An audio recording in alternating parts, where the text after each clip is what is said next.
adaraa keessan immoo jechuudha. Adaraa keessanii YouTube kiyyaa isa liinkii as jala waan godhadhu maatiinaaf ta'a.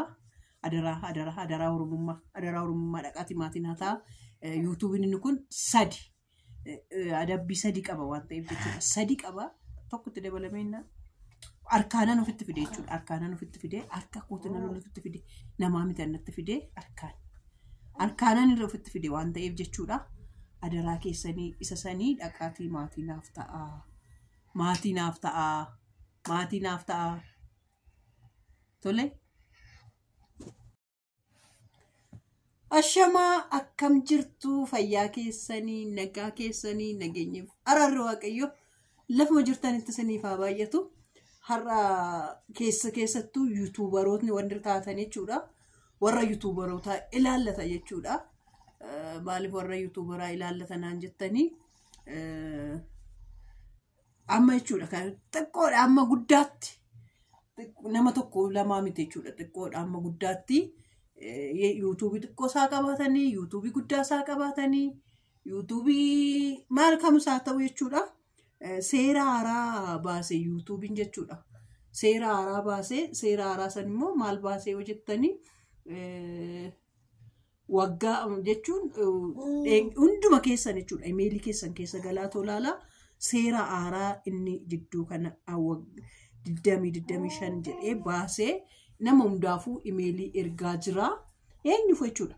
Ganaa sabiskiraabii tokko kan qabuufis sabiskiraabii kuma miiliyoona tokko kan qabuufis hundumaadhaafuu wannoo fooyyee jechuudha inni ergaa jiru. Kanaaf jechuudha keessattuu eenyutu dhiphataa jira seetan. Warra ofitti nama namne.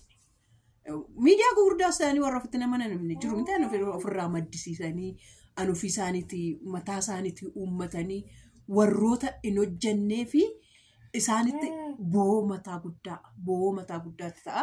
Fakkeenyaaf namoota viidiyoo namaafaa fidanii irratti hojjetan, namoota irratti hojjetan isaaniif jechuudha. Amma ani yeroo darbee jechuudha waan narra gaheera. Loomi meelichaan dura jechuudha. Waan narra gaheen sinitti himaa.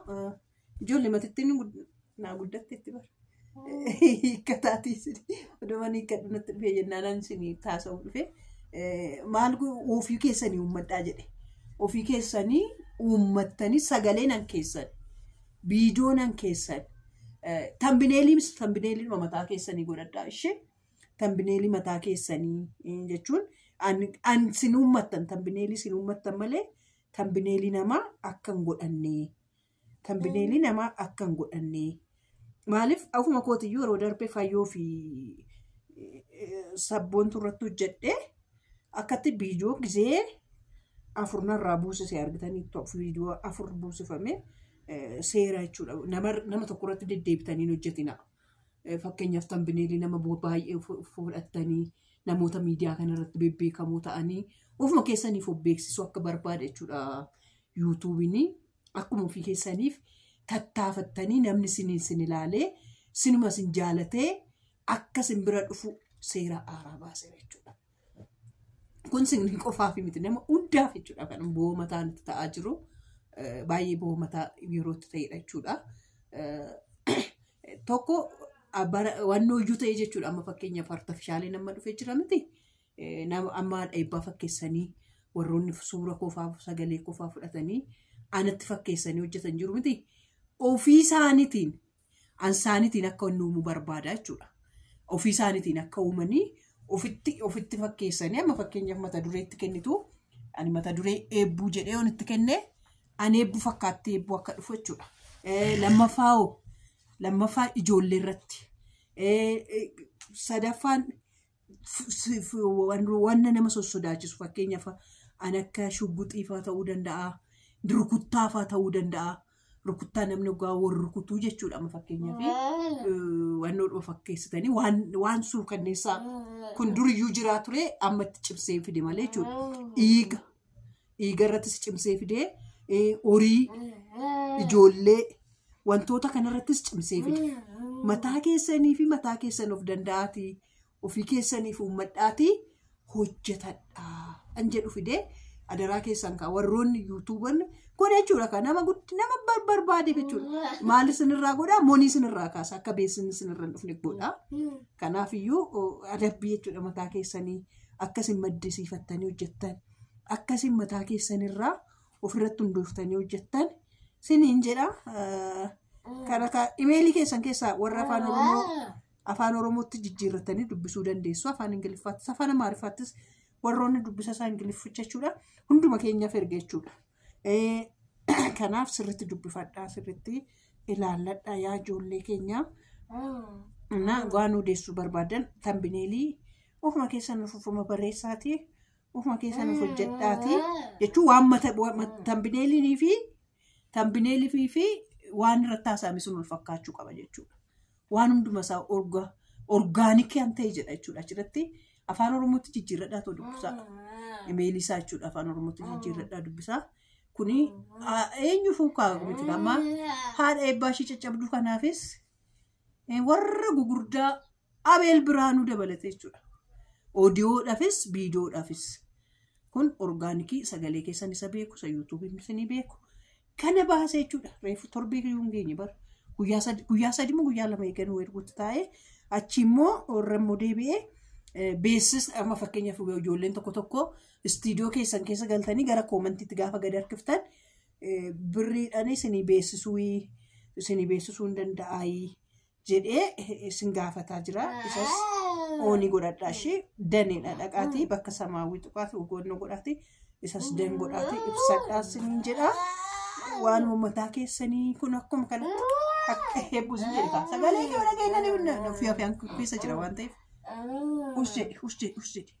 us jedhi namichichi akkas jedheera warra monii sinirraan kaasa jedheera. Kanaaf akkuma haadha eebbaa kana ka yoo barbaadan kunoo nyaata nyaachisaa ugaanoo akkasitti tokko amma fakkaachudha. Ugaanoo akka sa'aatii tokko taa'ee ijoollee ilaalaa dhugaa rabbi nama gaddisiisu. Sa'aatii tokkoon taa'ee nyaachisa nyaata nyaachisuudhaaf sa'aatii tokkoon ol hin ta'a. Kanatti na dibdii sanatti na dibdii lafni immoo lafa gannaatti ilaallarra ciiftee na dhaggeeffatti bara. Maallaa dhaggeeffattan achi keessa galuun hin jiru jedhe. Inni dhorkee galuun hin jiru jedhe achi keessa gashuun hin jiru.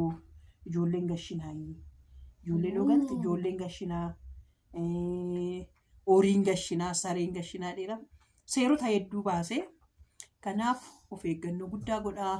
Namoonni baay'een bo'oo mataatti ta'e kanadha. Hundi keessaniyyuu jechuudha.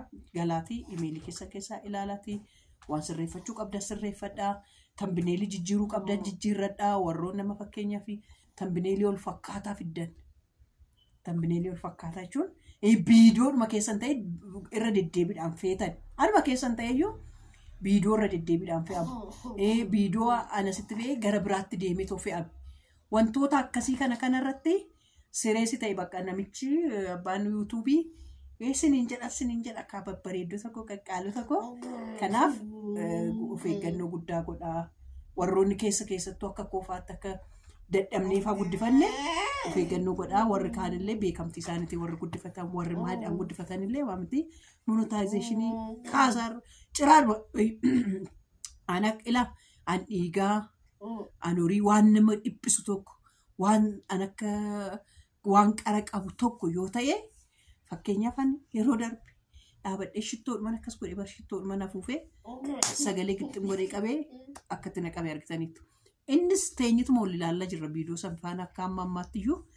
Kanaaf warra guddaadhaafis warra xiqqaadhaafis warra keessattuu immoo jechuudha warra imeelii dubbisuun jaaranneef imeelii keessan galaa cheekii godhaa dubbisaa. Tokko imeelii galee dubbisuun beeku beektaa. Imeelii dubbisuutti kormeen eenyudha seetan? Sabboontu imeelii dubbisuutti sabboontuun kormeedha. Tokko imeelii mayyuu cheek godhee dubbisuun barbaadu. Kanaaf isin immoo dubbisadhaa keessa galaatti isiniif ergameera. Warri yuutuubara taatanii hundi keessaniyyuu jechuudha. Waan an argee fi waan an dubbiseerraa har'aan isinii qoodee ishiin maraatu naan jette sun eessa jirta qosiifan dhufaasiif. Daraa keessan immoo